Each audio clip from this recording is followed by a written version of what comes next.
Hi, welcome back to Savvy Creates. So today we are doing a wall art piece, Halloween. I got these two boards on clearance at Michael's for $3. They originally were $7. So I'm gonna make a Halloween wall art. I was inspired by something I saw at Michael's. So I'm actually not gonna be using this. I'm actually gonna be doing something a little different.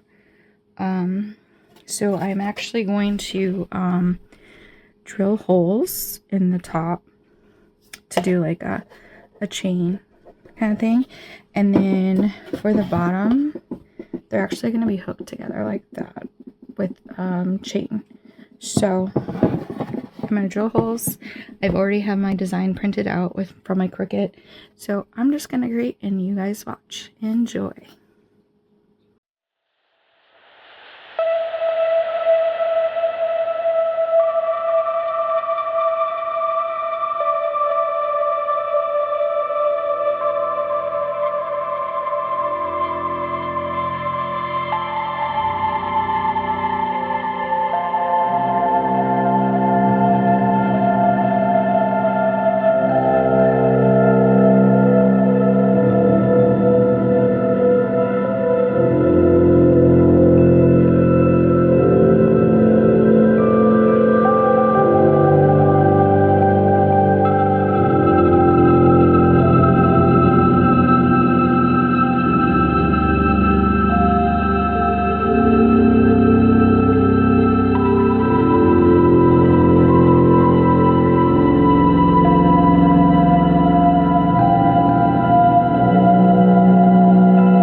Okay, so that is a do-it-yourself wall art for Halloween. I did make some changes. I originally had this in white and the same font as this, but it was too thin, too small, so I had to redo. So I picked out a different font, which I thought was really cool. And then I actually ended up taking the welcome off because it was too small and it was way up here and you needed it down here, so that's another thing I changed off camera. Anyway, so I'm gonna probably cut these off, but here is the finished product. I will show a picture at the end of it hanging up somewhere so you can see, but I was inspired by something I saw at Michael's, so I hope you all enjoyed this video, and I look forward to seeing you all in the next one. Thanks, guys. Bye. Have a good one.